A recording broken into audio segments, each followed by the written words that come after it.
All right. Good morning and welcome to the Home Buying Insiders Podcast. I'm Jeff Newton. And I'm Josh Buffum. And here we are today with Beth Cree from the Rothermel real estate team. Yes, I love having a local real estate agent on. Good morning, Beth. How are you? Good morning. I am great. It's good to be here. Thank you for inviting me. Well, we are excited to get things going today.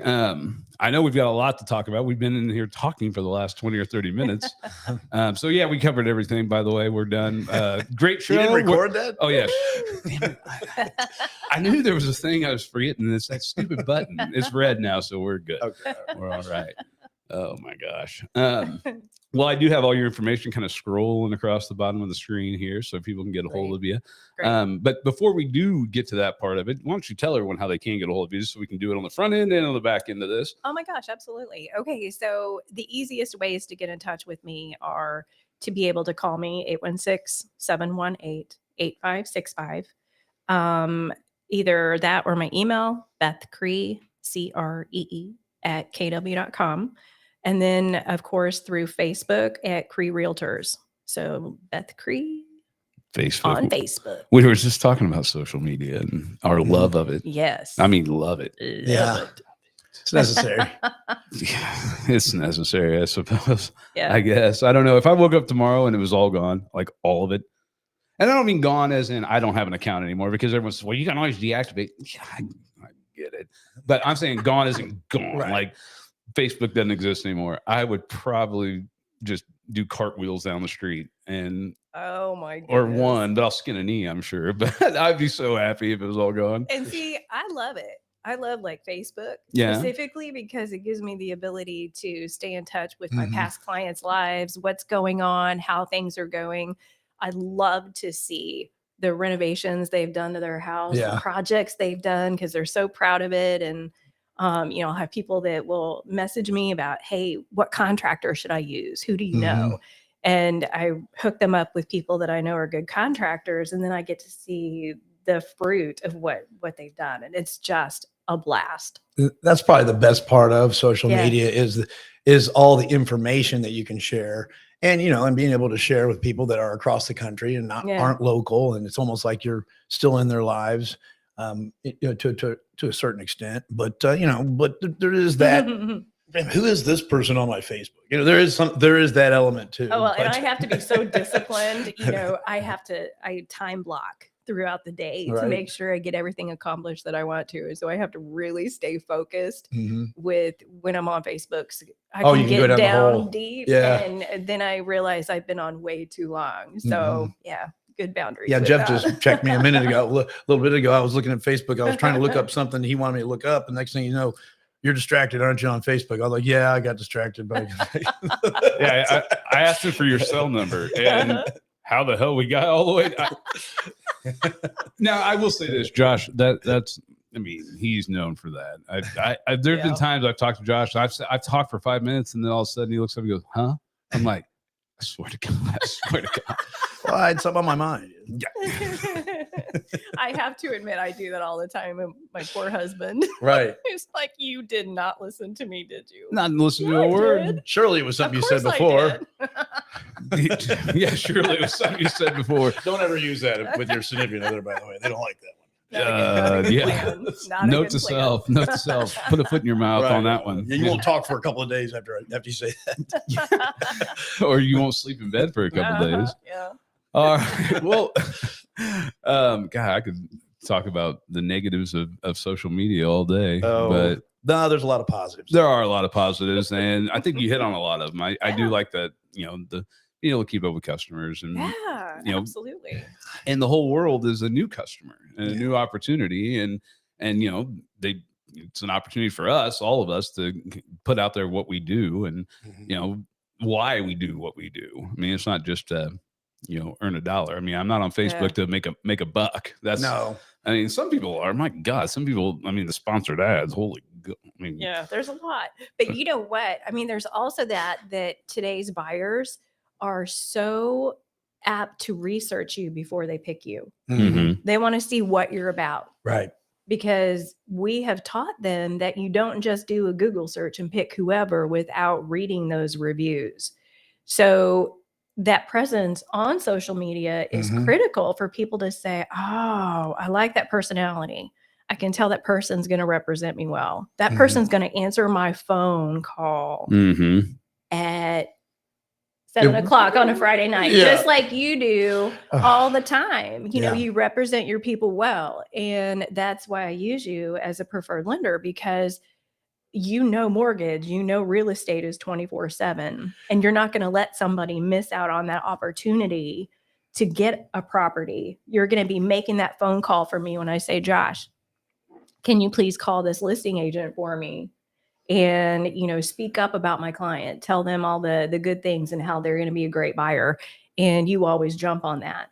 So when people are able to get on social media and see those reviews that say, man, this guy was available when it wasn't a business hour, he was available and had a great conversation with me on the weekend, they're going to know you're going to be a good fit for them. Well, I have a motto, and Jeff's heard it 1,000 times, but customer service begins with availability. Yes. If you're not available, then you can't give any kind of good service. So, I mean, and most people are doing the housing thing when they're not working. Obviously you can slip some time away at the office and Google search something or get on and look at listings and this, that, and the other when the boss isn't looking. But most of the time you're going to be distracted by whatever you do for a living during those business hours. The times that you're going to actually want to discuss what you're going to do in the future is probably going to be in your off time. So if you're not available when people are off, then you're missing out on a huge opportunity. So absolutely. Well, and that kind of leads us to something we were talking about earlier, which is it matters who you work with. Yes. It more so, and I don't know, maybe I'm getting older or whatever, but more so nowadays, it really, truly matters. Like you said, they go online and they look and they search and they say, what's this person about? Absolutely. Because I mean, the way I guess I would look at it, or our a younger customer base would look at it is, look, I mean, in their mind is anyone can show me a house. Yes. I need to like who I'm going to spend that time with. Well, you're going to like Beth. I've never heard a disparaging word about Beth once. Beth is one of those people that has endless patience, endless understanding. She takes her time. She dots all the I's and crosses all the T's. And she takes care. And I say that with emphatically, she takes care. And just mentioning care is not, she takes care and really does. It's a pleasure to work with you. It really is. Oh, thank you, Josh. And, we were talking about this before we went live, that it's very important that you have a realtor that will help you truly look at a property. When you're there as the buyer, you're looking at the finishes, you're looking at, just getting a feel for the basic nature of the house. And in today's market, you get one chance to go into that house and you're going to make the biggest financial decision of your life based on that. So what I always tell people when I start working with them is, okay, when we go look at houses, you guys are going to be looking at it from your perspective, but I have a different perspective. I pay attention when I'm in an inspection for a client, and I listen and I ask questions. So therefore I learn about things that I should call out in a house that could show up on an inspection, because that's ultimately going to represent my client better and help them get a house that is going to fit their loan type, or that they're going to be okay with those inspection results and not have heartbreak whenever they find out there were things going on with the house that were visible that should have been called out and weren't. Yeah. We were discussing because, recently I've seen some deals get lost because inspections, just didn't come back right. Well, I blame that partly on the listing agent, because the listing agent should have had a pretty good handle on understanding what things needed to be mitigated prior to the listing itself. And, obviously some things can get missed. Some things might not be known, but for the most part, some of these things were just obvious and could have been fixed. Well, it's the difference between a proactive agent and a reactive agent. I mean, and experience. Well, yeah, experience, but I mean, I'll take a young, inexperienced, hungry dude that's going to go to work for me before or girl. Or you know what I called Jesus you out. Christ. Well, yeah.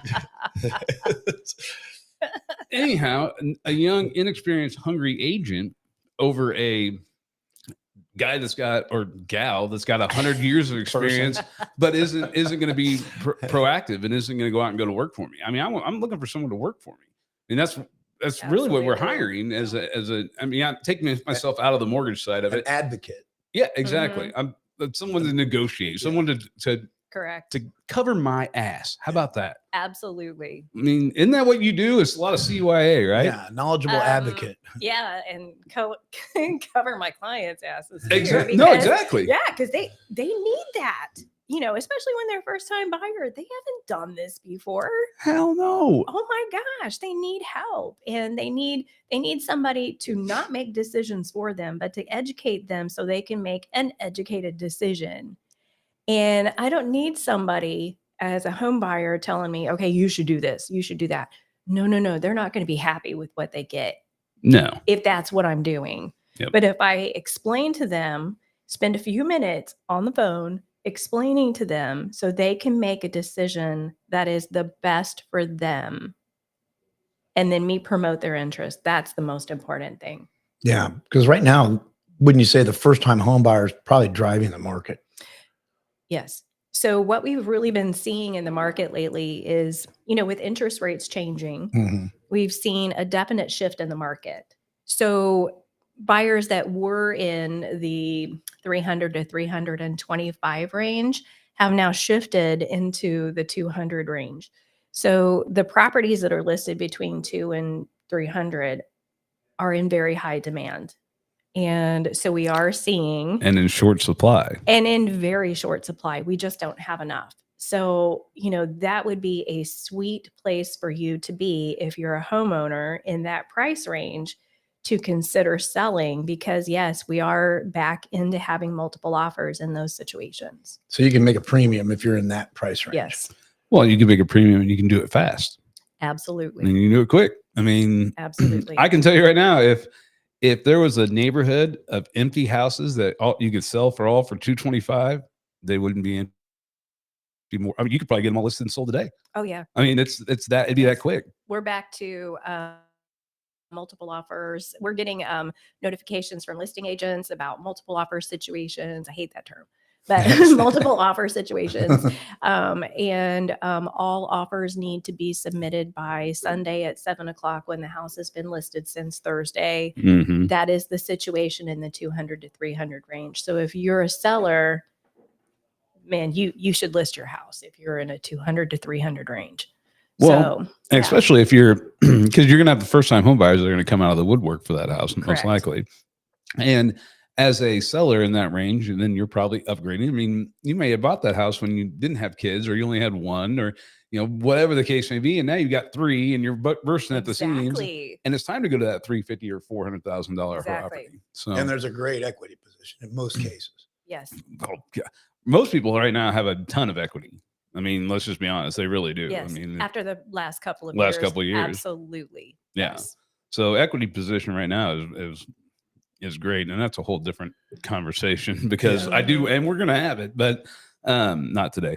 So yeah, I read that there's 27 trillion in available equity.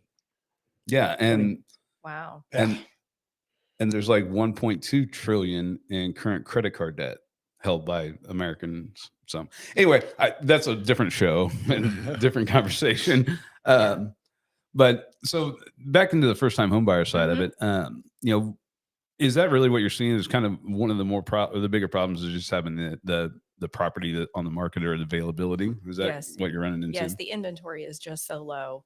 And so like, for example, the property that I was speaking about from this weekend, specifically that was listed on Thursday, took offers until Sunday at 7 p.m. They had an open house on Thursday evening, and I went with my clients, and there were just so many people there, and we were there at the end of it. The agent said it was full the whole time. We went to see it again for a second look. I believe it was Saturday. And once again, where was this? Gladstone, Gladstone, part of Gladstone. And And we were what price point? What you were speaking of? Yeah, it was 205. 205. And it had some issues in it. It had some water in the basement, had a lot of patio leaning toward the house. So it was going to need some renovation for sure. Mm-hmm. But even when we went for our private showing, there were 3 other private showing. Yeah. There were other buyers that were there at the same time. And I can see why the listing agent, she was super smart in saying, let's just sit back. Your house is vacant. Let's sit back until Sunday and see what happens. Mm-hmm. She was representing her client well. Yeah. Because it was a hot property. So I take it it's sold? Oh, yeah. It's sold. Multiple offers, of course. Yeah. Mm-hmm. Did you remember what the final price was? Just curious. That hasn't been disclosed yet. Okay. Mm-hmm. Yeah. Well, it's a good example because Gladstone is a nice first time home buyer area. Absolutely. There's a lot of good properties that are great for a new family. People just getting together, starting out. Mm-hmm. Schools are good. It's a good place to start. Absolutely. Mm-hmm. We just need more of it on the market available. Yes, please. Well, I'm all about segues, so you kind of segue us into something here. So it's like you said, need a little bit of renovation, and that's something that you, Josh, and I have talked about quite a little bit here over the last few months. Is I think some of those properties are out there, but people, especially first-time home buyers, let's say you're in your early 20s as a first-time home buyer, and you go in, and you may not be the handiest guys in the world or gals. Sorry. Handiest couple. How about that? Individual. Jesus Christ, it's so hard to keep up. I come from a long line of unhandy people. So. Anyhow.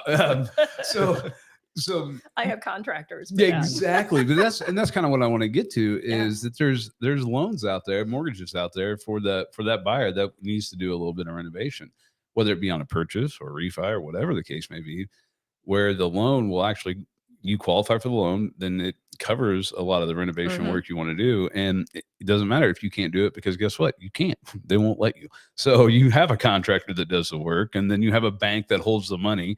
So that way, whenever the work's done, someone else comes out and inspects it to make sure it was done properly before the bank releases the money and pays them.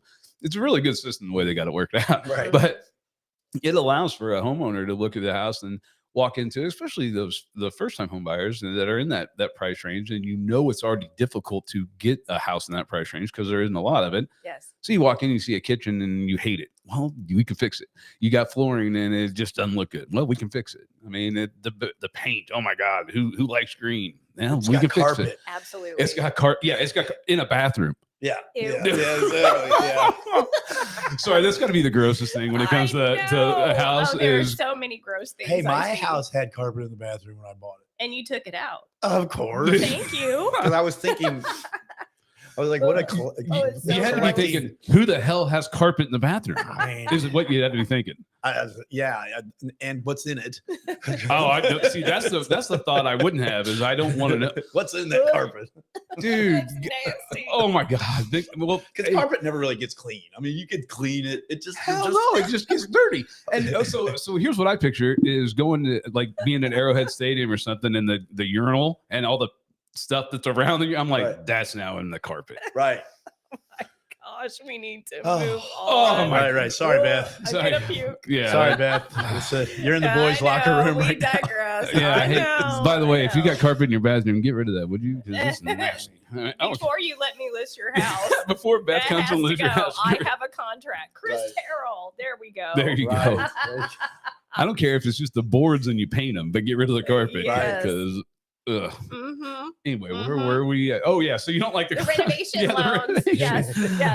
So you don't like the carpet, or you don't like the paint, or you don't, whatever the case may be. This loan will allow for that, and it'll allow you to fix it and turn it into what you want. I really think that, and you obviously know way better than I do, but I really think there's going to be something that's more prevalent on the market as we go into 2023 in the spring and get into summer. So. And, I think so many people have this misconception that they need to redo their whole house before they sell it. No, the market is great for people. Your house, you're going to benefit if your house is structurally sound, but out of date. Yeah. Mm-hmm.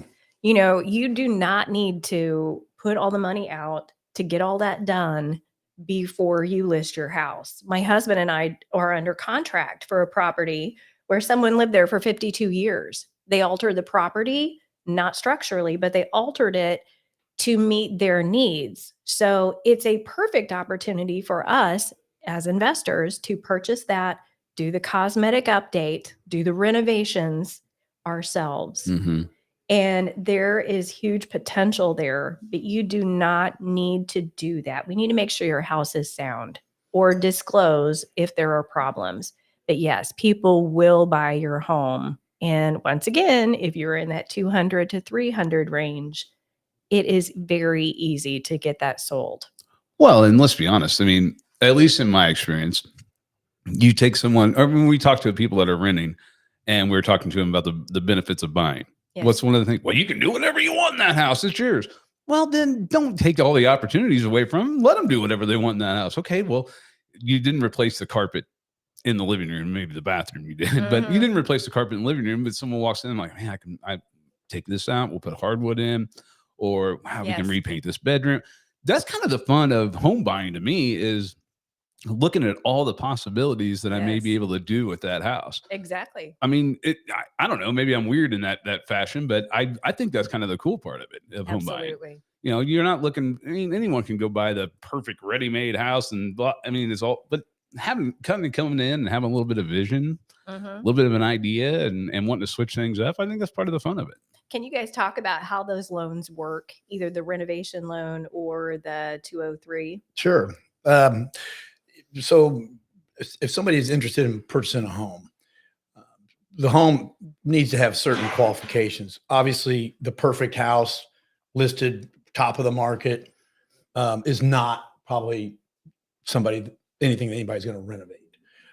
We're talking about something that has deferred maintenance, has the foundation issues you were speaking of with this home here.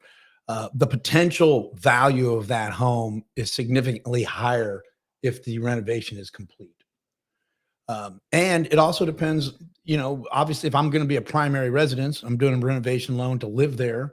I'm going to have to occupy the property for a year. That's going to be part of the stipulations of the loan, unless I get transferred. Right? We had that happen. Yeah, exactly. Yeah. But so basically what the loan does, it allows you to build the renovation into the loan amount. And so, you know, the value of the home is here. The future value is here. The loan covers the entire amount. So that spread is what you're using for the renovation between the current value and the future value. Wonderful. I think one of the cool things about that product also, like on the FHA or VA or even the conventional side, is you come in with the inspector or your contractor and you kind of do a wish list. You know, I wish all this could be different. This, and they kind of mark it all out. And then they can give you a bid on what that's going to be. And then, like Josh said, we're looking at for future value. So if, you know, your wish list is $100,000 worth of renovation and that's what it's going to cost, and you're buying the house for $205,000, like you just said, right. So then you get a $305 total price.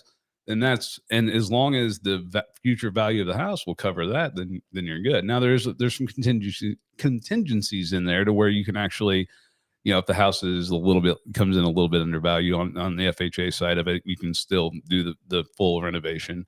So there's a lot of cool things when it comes to that. But the loan, as far as the borrower goes, there's a few extra steps because they have to get the contractor and they have to approve bids and things like that. But as far as the rest of that goes, there's really nothing more for the borrower to do, or the buyer. Right. So it's we kind of handle all the rest of it, which is good because it can be complicated. If you were a buyer or someone that doesn't do this on a regular basis, if you were just to come in and say, okay, I'm going to do a renovation loan, yeah, you're going to be miserable. But if you have someone that's there and saying, okay, I've done 100 of these and let's do it this way, and we're going to go down this road and go this way, then it works a little bit The better. Contractor is a huge part of it. You want to have the right contractor, because if you don't, and they don't know what they're doing or how to work with this type of loan, then you'll end up getting snags and things will get slowed up. Yes. And then and it's required that they have certain qualifications. Yes. They have to be certified. They have to be approved. And ideally you want a general contractor, because the general contractor is going to do the whole project, so he can bring subs in. But as long as he signs off on the whole project, then that's fine. But yeah, so yeah, the contractor is a huge part of that.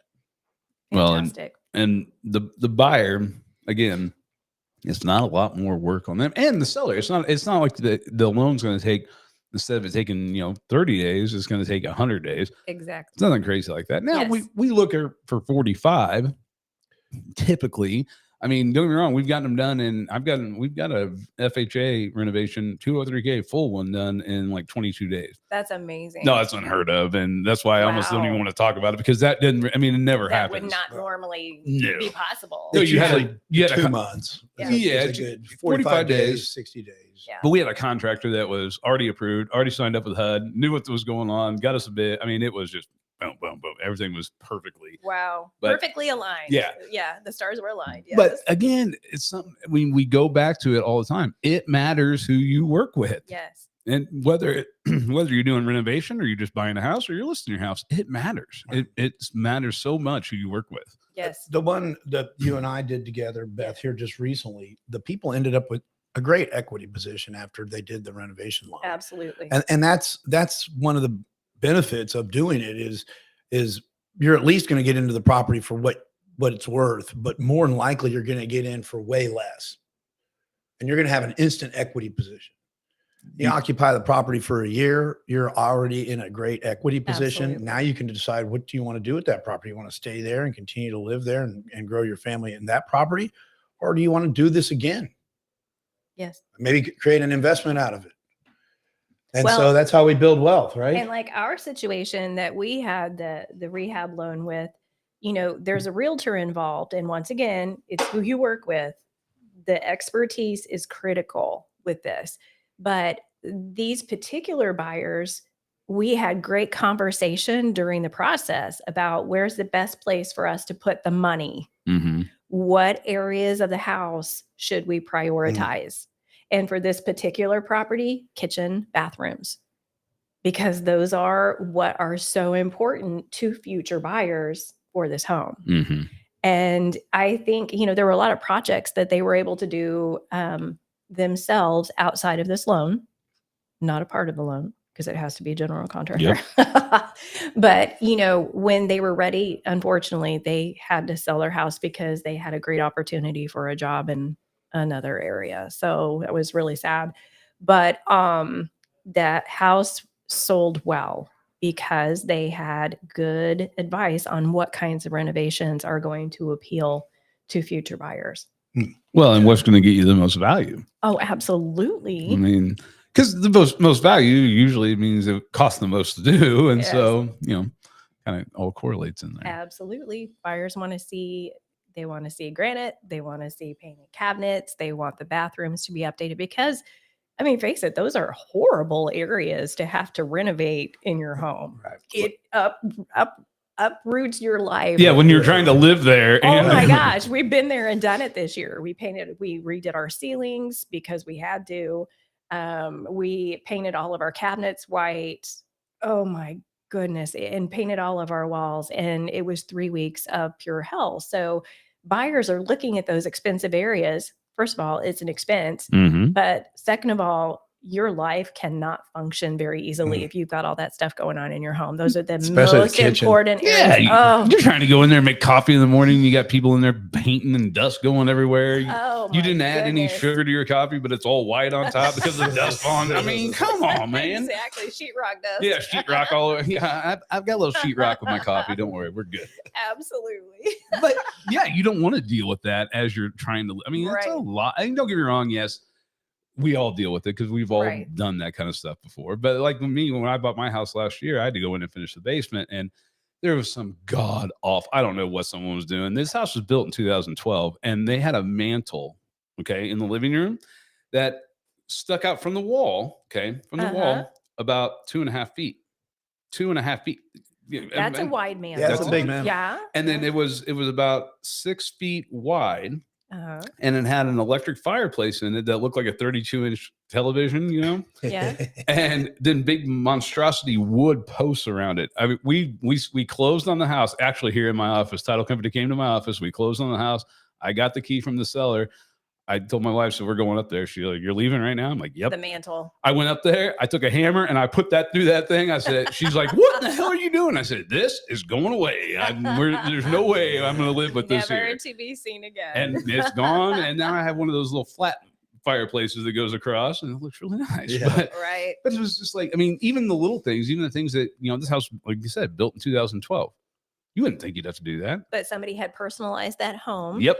And that personalization worked for them. They thought it looked nice. But I guarantee you that they may have limited the numbers of buyers that they had because that personalization wasn't appealing to the masses. Oh, yeah. Hell no. It wasn't. Absolutely. So kudos to you. Yeah, you saw potential and not necessarily that it had to be an HGTV look. Exactly. I just knew there was a way we could fix that. So you knew you had a hammer. Yeah, I knew I had a hammer. That's right. And I can tear stuff up with the best of them. Absolutely. But replacing it's a little bit different. But yeah, so we got rid of that. And then when you get rid of that, then you're like, okay, well, I guess I'm going to do the carpet too. So you get rid, and then you got to paint the wall. And then, but it all and it's fun when you own your home. I mean, it's a fun part of it. And it's also kind of nice to know that all the mistakes you make are yours. You own them literally, quite literally, for 30 years of payments. You're going to pay them. So, but if you talk to someone who knows what they're doing with what's going to bring the most value and to do tasteful personalization to a home, you're good. Beth Cree. Beth Cree. But once again, those renovation loans. I mean, even for people who have purchased a home in the past couple of years and they want to stay there, for them to come and talk to you guys about renovation loans could be a really, really great option. Well, and whether they're getting their house, I mean, again, you don't have to do a renovation loan to get your house ready to sell. Like you said, you don't need to do all that. No, you do not. But it may give you another 2 years in your home or another 3 years in your home. Or let's say you've got or the ugly just gets to you and you can't take it anymore. And you just can't handle it anymore. Right. Yeah. Believe me, been there. I hope my wife never gets there because she'll kick my ass out. But when the ugly gets to her, she can't take it anymore. I guess you'll know. I'll be hollering at you. I'll be sleeping on your couch, Buffin. But oh my God. I have a bedroom. You don't have to sleep under the couch. No, but I like the TV in there. So wait, I guess I could sleep in the downstairs bedroom. Yeah, we can put a TV in there. No, that's an apartment. You renovated it. Exactly. So. There's a door in there, and I'll just rent that. So, but you might, let's say you've got kids that are getting a little bit older, and they're almost out of the house, but you need to squeeze another 3 years out. Well, you do a little renovation. The house is set up and ready to go. When it's time to list it with Beth, and Beth comes in, lists your house, sells it, and helps you retire somewhere else. Exactly. And it's perfect. We see Florida, maybe like Ben. Yeah. That's my goal. One day. I'll be down there this weekend. I'm going to go down, hang out at his house this weekend. Nice. Yeah, we'll see how nice it is. He'll come back a little rough. A rough book. We can't record on Monday, I'm sure. Yeah. No, we're not recording Monday. Yeah. I'll say that right now. This is not happening Monday. Yeah, this is not going to happen on a Monday. Tuesday, yes. Not Monday, no. Monday's a travel day anyway. Well, that's true. That's true. But yeah, downsizing is a definite part of things. And yes. Of course, when you downsize, a lot of times it's easier to get rid of the house you're downsizing from because it's bigger and there's families that are looking for it. And depending on the time of year, that's a good question that I always want to ask. Is time of year matter when a person lists? I would tell you yes and no. Mm-hmm. So it all depends on inventory. So there are a lot more buyers out. They think they need to wait until March through August. And so there's more homes on the market. There's more buyers out looking. The time that we really see a big slowdown is between Thanksgiving and Christmas. Because so many people, of course, do not want to have people coming through their home during that holiday season. But I would tell you, even February, January, there are still buyers out there. So absolutely. You hear buying season, you think March to August. Well, the weather is also a factor. It's got people want to be outside. They want to go look and whatnot. We do have a little hiccup that happens many times right around the time when school starts. Right. Mm-hmm. Same as the holidays. Because people have so much going on. They don't even have time to be flipping through their phone to look at listings. They don't. No. They've got all this back to school stuff for their kids. They're shopping. They're going to events. They don't have time. So that's a good time to avoid. Yeah. Not to mention they probably are not switching school districts at that time either. I mean, they want to get all that done probably before July, I would guess. Right? Yeah. No. Yeah, you definitely want to. I mean, now you just went through that. What? Well, I'm switching schools. No, not me, man. My kids go to Faith Christian Academy, But baby. I don't care. always. I can live anywhere. Yeah, but well, for the last 2 years they have. 2 years. You know, I mean, before that we were in, multiple. I mean, my son was in Park Hill School District, and my stepdaughter was in, Gladstone or North Kansas City. I don't even know what the Kansas City School District, whatever it is. So now, I mean, we just made it easy so I can live wherever the hell I want. Right. Yeah. And my kids they all go to the same school, and they're all together, and it's a great school and great message through the school. So that's all I care about. Perfect. And what's the school again? Faith Christian Academy. A little plug there. Yeah. Little Faith Christian Academy plug. That is an awesome school. It's right here in the Northland, and it's awesome. I mean, it really is cool. Awesome. Just probably the best place I could ever imagine getting my kids at school. So very cool. But anyway, they don't sponsor this show, and they're not paying me anything, so we're not going to talk about them anymore. But you're paying them. Yeah, don't I know it? Don't I know it? But it's worth it, right? It's worth it. It's our kids. We want it. Really, just best investments. The more money you spend on your kids now is the bigger relief you're going to feel when they leave your house. So, like right now, I spend a ton in baseball and school, but when they're gone, I'm like, all that money's coming back. I can feel it. So, yeah, after college is over. Hey, man, when you're out of my house, you're on your own. All right, that's how it works. That's how it's going to work in my house. They may not know that yet, but I'm going to send them a bill every month too. By the way, this is what you owe. When we were sitting at our last child's college graduation, oh my gosh, my husband and I were just so happy because we were done helping pay for college. And oh my gosh, yes. And your kid thinks you're proud and happy of them. They so did. Yeah, and in reality, you're just like, really, they know us. They know what we were really talking about. You're screaming and hollering. They think it's for them. Yeah. Well, we're gonna have a party, and you guys aren't invited. All right, this is a different time. Mom and Dad are going to Hawaii. For a month, because you can. After that, we don't have to pay their kids anymore. Oh, it's a great time. Yes, it is. Well, I mean, there's a couple other things we talked about. Obviously, rates and stuff in the market currently. They're moving quite a little bit. We had a little benefit today. And we're gonna have that benefit, I think, all week. A couple more bank failures. Yeah, that's good for rates. Okay. Does everyone remember the 2006, 7, 8, the implodometer with the banks all going to hell and everything imploding? I don't want that again.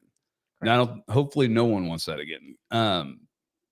That scares me, and it's not going to happen because, well, it's just not going to happen. We're not in the risky mortgage that we're in, but I do worry about what all happened with 2020 and 2021 whenever everyone went into forbearance. I mean, if you had a mortgage, they were calling you, want you to go into forbearance, which I didn't understand, and I still really don't understand. But wonder what happened to a lot of those deals. I mean, are we going to start seeing foreclosures come on the market? Well, the difference between now and in 2008 is there's equity. And in 2008, the lending over lent, and so the houses had hardly any margin left in them as far as equity. So when people quit paying, there wasn't any equity in the house, so they just walked away. And that was a deluge of that kind of property on the market. That's what tanked the real estate market. Well, in this particular situation, we've got an equity spot. So if someone is in arrears and they're way behind, they probably just sell their house. Exactly. Okay. All right. So this is good. I'm glad we're getting into this. So I agree. You'd think they just sell their house, right? Because they've got equity. Why not do that? Then where the hell's all the property? Where is all of it? Why aren't we seeing it on the market? Because I'm saying this because. Do you know? Do you have an answer? No, if I had an answer, I wouldn't. This isn't rhetorical. I thought you were gonna. No, this isn't me trying to make you look like an ass or anything. I'm not being rhetorical here. It's not like it's never happened before. Oh no, that's usually how it happens. I understand why you're nervous because that's usually what goes on. But my point is where is all that property? Because I agree, people have equity, so there's no reason to do it now, unless what they're doing is if someone was in forbearance for a year and let's say their payment was $2,000 and now they owe 24 grand on that forbearance, since they have the equity, they're probably just tacking it onto the back of their mortgage. But if you can't make the payment, you can't make the payment. Yeah, but I'm sorry. I bet you 50% of the people that went into forbearance didn't go into forbearance because they couldn't make their payment. They went into forbearance because they could. I mean, exactly. They saved a few bucks because they could, and then they thought it. And I've heard people say they thought it was free and found out it wasn't. And then then realized they were in big trouble. But that's when they're going back in and they're putting the money on the back end of their mortgage because they don't want all those foreclosures. I mean, if you're Bank of America or Wells Fargo or Penny Mac or whoever the hell your loans with, you don't want $2 billion for the foreclosures on your books. Right. I mean, you'd rather tack it on to the end because the equity's been going up. I mean, that's what I'm speculating on what's happened. Yeah. But in the world that we're in, I mean, back in 2008, 2009, 2010, we had tons of property on the market. I mean, tons. There was everywhere you drove. I mean, I can remember driving around, yard sign, yard sign, yard sign, yard sign. I mean, you could stop at an open house. I mean, at any time because they were just all open. You don't see that now. And I think that banks don't want that situation. They don't want that property on the book. I mean, because it took down what? They're controlling the supply. Are you really putting it out? It's a conspiracy theory. There you go. Okay. Well, hey, I tell you what, how many conspiracy theories have been proven right in the last 2 years? So, true. I mean, I'm just saying they're not doing it like deviously. I don't mean it like that. I don't mean it's illegal and it's a laundering scheme. I don't mean that. I just, what I'm saying is, that and the fact that hedge funds are buying property as well. So, banks, if they've got a troubled property, they probably just sell straight to a hedge fund. Well, and I would also tell you, there's a lot. You hear those all the time, the commercials about we buy ugly houses. Right. Exactly. You can say that. I better not. But there's people are getting phone calls, and honestly, it's predatory. Completely. I've got calls at my house. Oh, yeah. But if you look at how prominent those phone calls are in more distressed areas of the city, it is predatory because they can see if they have if they have a computer, they can figure out how much you owe on your house. And they also are getting information about houses that are in pre-foreclosure. Yep. So they are calling people and saying, we'll buy your house. We'll give you a cash offer. And that'll put the money in your pocket. Yeah. And you can stay in your house. We'll rent your house to you. We're going to own it, but you can rent it. There are so many dangers in those kinds of situations. And they are preying on people, hoping that they call that one person that is going to say, okay. Yeah. And I've had somebody that was a friend that I had been out of touch with for a long time. It was actually my husband's friend. And he was one of those people.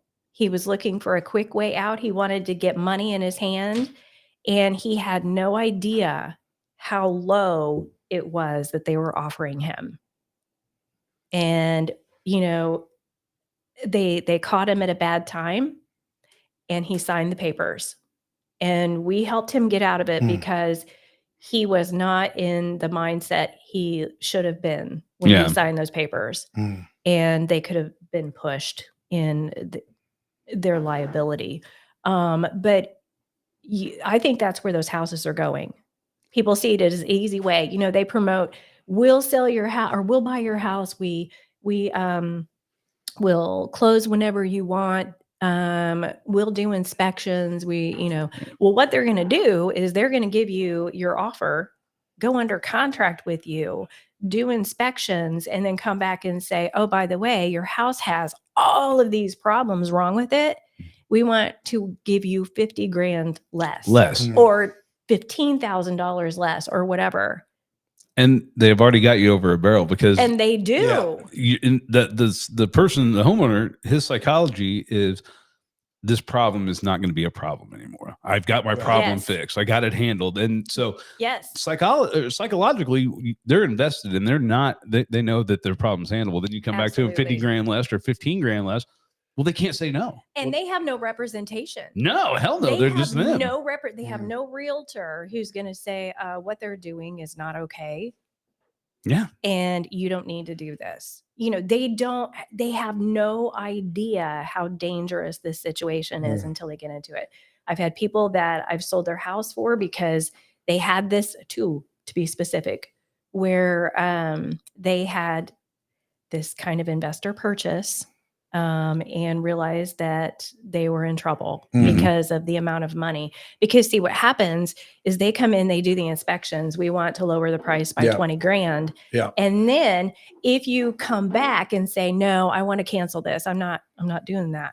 They know that if you list your house, they've done an inspection and you have to disclose that and make those results known to future buyers. Yep. They know what they're doing, and it is incredibly predatory. And I think that's just a message that is so important for people to know. Even if it's not accurate, the inspection? You can counter that. Yeah. But it's hard. If something's on a piece of paper, it's really hard. I mean, because Jeff and I encountered that a little bit on a rehab we did. We sold to an investor.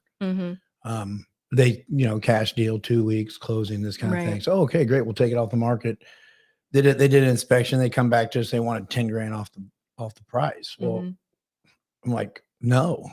So, I mean, we ended up settling on 5 grand, but I mean, I thought that was, we could have sold it for full price. We kept it on the market. Oh, I was pissed. Yeah, I was mad. But we were enticed by the 2-week closing. I mean, we had lien on it, so we were paying. Oh, sweet, we're good. Carrying costs are gone. Yeah, we had a per diem, so I mean, it was costing us something every day. So, and we were already freaking behind. I mean, that's yeah. Exactly. See, I'm getting mad again just talking about it. But it's an emotional decision. It is. There's so much emotion behind it when they come back and say what they say. There's emotion in your decision to accept. It is a system that they have developed knowing that this is going to cause an emotional response. Yes, absolutely. Completely. Well, and don't get me wrong. I mean, I can remember when you called and we were talking about it, I kind of went through the roof. I'm like, screw, I mean, I was mad. But again, we were behind. It was already, not that it was outside of selling season, but it was outside of your traditional selling season. So we took the deal, but I'll let you make the call. No, I know. Just put it all out there. Like, well, here's what we're paying every day. No, I know. Believe me, it's tough. It is tough. It is. And I don't know. Well, and another thing to be aware of is that it is common for these companies to change their name. Yeah. So realtors, especially after seeing the investor names over and over and over and over and over, and we know some that have been a problem in the past. So they get a bad reputation. They change their business name. Is there any of them that are reputable? I can't speak directly to that. I've had some deals with investors that have gone well, but I've had others that haven't. And I were they big firms or were they like local people you knew, investors? I'd rather do local any day. That's what I'm thinking. I'm thinking like if it's something that's coming out of the coast or something like that, you're probably more apt to get railroaded. Well, and if I know the realtor has a relationship with that particular investor, that makes me feel more comfortable as well. Yeah. They do enough. Like, how much business do you do with this investor? And if I can get that realtor to talk to me, so where I can really get a feel for how well they know them, how much business they do together, how often problems come up. Yeah. Because it's all about the questions you ask, and just sit back and be quiet and wait to see how they answer. But, I have that due diligence in representing my client, whether it's the sell side or the buy side. I have to represent them carefully. For sure. Yeah. And ask those questions, or I'm not doing my job right. Well, you're absolutely, you hit it right there. I mean, you need to be able to vet everything that's going on around every aspect of that deal, because you're representing your buyer or your seller. Absolutely.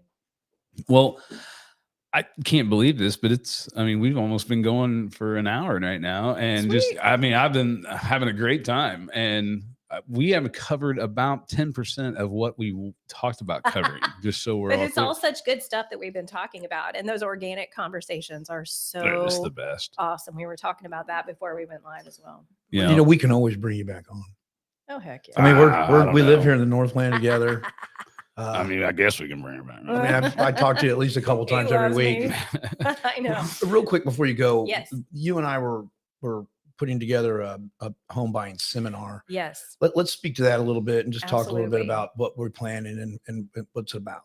Okay, so April 1st, we have put together a seminar for how to begin as an investor, looking at the financial part of it. How do you, as someone who is aspiring to be an investor and build wealth in real estate, how do you get started? What kind of loans do you have access to? How do you make all of those financing kind of wheels turn the way that you need to? And Josh and his partner John have done a really great service where they put together a spreadsheet that my husband and I previewed and have really been inspired by ourselves personally. But where you're able to see exactly how to purchase a home and then use equity out of that home to buy your next, and then to buy your next, and then to buy your next, and really build your portfolio. And, you know, like for me, for my situation, my first career was a child development specialist. And so I am a certified teacher, but I was working outside of the typical school system. So I didn't get teacher retirement. So I have some money in retirement, but I don't have enough in retirement, you know, and I'm at a phase of life where I'm really paying attention to that. So we need to really focus on having income during those years of retirement to maintain our lifestyle. And so, you know, we've already put an offer on a property and have gone under contract for a great property with a renovation. And you know, I just see the value that this could bring to so many of our friends, so many of our clients who have talked about this, and for them to be able to learn and see step by step what to do, how to do it to build that wealth is phenomenal. So we are doing that on April 1st, April Fool's Day. April Fool's Day. No fooling. No fooling. No fooling. Well, yeah. You made another really good point there. Not only doing it at a stage in life where thinking about retirement and things like that, but what if you did it at the early stage? Oh my goodness, right? Well, that's kind of the wheelhouse. The 25-year-old, the 28-year-old, absolutely buying their first property. Hey, what if we showed you a way you could build wealth by the time you're my age? You could have a few $1 million. Absolutely. And I'm thinking about it. I'll have a son going to college in 4 years. 4 years. Yes. We're buying. I mean, start now. Start then. I mean, I can go in with him on a property. I mean, yeah, I know that he can't qualify for himself most likely. Right. Well, I just did that. No, I know, and it's the same reason why I put. You know, my son's got a credit card, an authorized user on one of my cards. He's going to have credit, and the credit score works because he's going to buy his own stuff and supply for his home. Because we know stuff that they don't know, that we wish we'd have known when we were there. Damn straight. And that's what this show's about. It's not, I mean, that's getting that information out there. So April 1st, where's it at? We're going to do it at the Leader One office. At the Leader One office on Tiffany Springs. 10020 Northwest Prairie View Road. Right by Cracker Barrel. Right by Cracker Barrel. So right Josh, we haven't talked time. What time do you want to do it? I mean, I'm thinking like late morning, maybe like a 10:30, 11 type of time. And because I think that's going to be a great way for people to start their day. You know, they might be going to look at houses later that day. Absolutely. Or they might be, you know, just entering the market. But either way, they can get it done and out of the way. And then the rest of their day, they can spend doing whatever. But it's great information for them to have because it's going to show them how to do it as painlessly as possible. You know what we ought to do? Let's do 11. Okay, now we're 11? On the clock. We're on the clock. Okay, 11. But I think I might also bring some properties, some examples of properties, and Tom and I can really focus on that. My husband, Tom, is also a realtor, of course, and he's really good at evaluating properties for what the needs of the property are because he's so well versed in construction. So we can bring some examples and kind of start some conversation and really I think that will help really get that going. Yeah, from like the contracting side. Absolutely, with what you could do, what the potential is, what kind of renovations you should do if it's going to be a flip versus if you're going to be holding the property and renting it. So we're going to have the finance side, the real estate side, Correct. and the contracting side all available for question and answer. Yeah. Plus outline a plan for you to build wealth. Yeah. Either that or schedule a personal consultation afterward if we need to do that, if we wind up going too long. Are you going to have food? Oh, yeah. Okay. Yeah. I mean, John will bring food. I'm just making sure. I mean, John's in charge of food. I have so many jokes, but I digress. All right. So April 1st at the Leader One office on 10020 Northwest Prairie View Road, KC Mo 64154. 3. Get it right. Well, it's only been 10 years since, or 13 years since I've been Right. a member of that office. So, and I will have that as an event through Facebook. I'll have it on my business page on Facebook, on Instagram as well. So it'll be and I'm sending it out to all of my database, all of my sphere of influence, and see what we can do. If we need to, we can do 2 sessions if we wind up with too many people, because we don't want to get too big and not be able to personalize as needed. For sure. Well, we'll make sure to get it out there everywhere as well from the Home Buying Insiders. And well, I tell you what, time flies, but yeah, we definitely want to have you back on, Beth, cool. Just so we can actually talk about the other 90% of things. Hey, sure. We could do 5. Yeah. With how we handled today, we could do 5. Yeah, we could definitely do that. In fact, Beth is just a new host on the Insiders. So, you did a great job. You're awesome. Thank you. I appreciate you. Well, next time we'll have to have Tom on. Oh, he will not do this. Oh, it'll be so fun. He will not do this. Well, before we get out of here, I definitely want you to tell everyone how to get a hold of you again. Yes. 816-718-8565 and Beth Cree at kw.com. All right. Well, guys, I tell you what, that was great. Really, really good information in the Kansas City market and the more we're getting into it. So I like that. Awesome. So we've got Beth Cree. Thank you so much for being with us. Of course, to contact us here at Home Buying Insiders, it's homebuyinginsiders.com or 855-971-1050. Fantastic. Thank you, guys. Thank you, Beth. Yes. Josh, good show. Man, it really was a good show. Beth, you did a really nice job. It's almost like you do this all the time. No, it's like it's like my first time. So well, I would never have known. No, in fact, we'll edit that out of there. She's a seasoned vet and pro, folks. I sell a lot of houses, but I don't do a lot of podcasts. Well, you definitely brought a good energy and a positivity to the show, so we love that. But all right, guys. Well, until next time, enjoy your weekend. I guess it's coming up. Hopefully, it'll be decent, and I don't think it's going to be. But until next time, guys, check us out, homebuyinginsiders.com or 855-971-1050.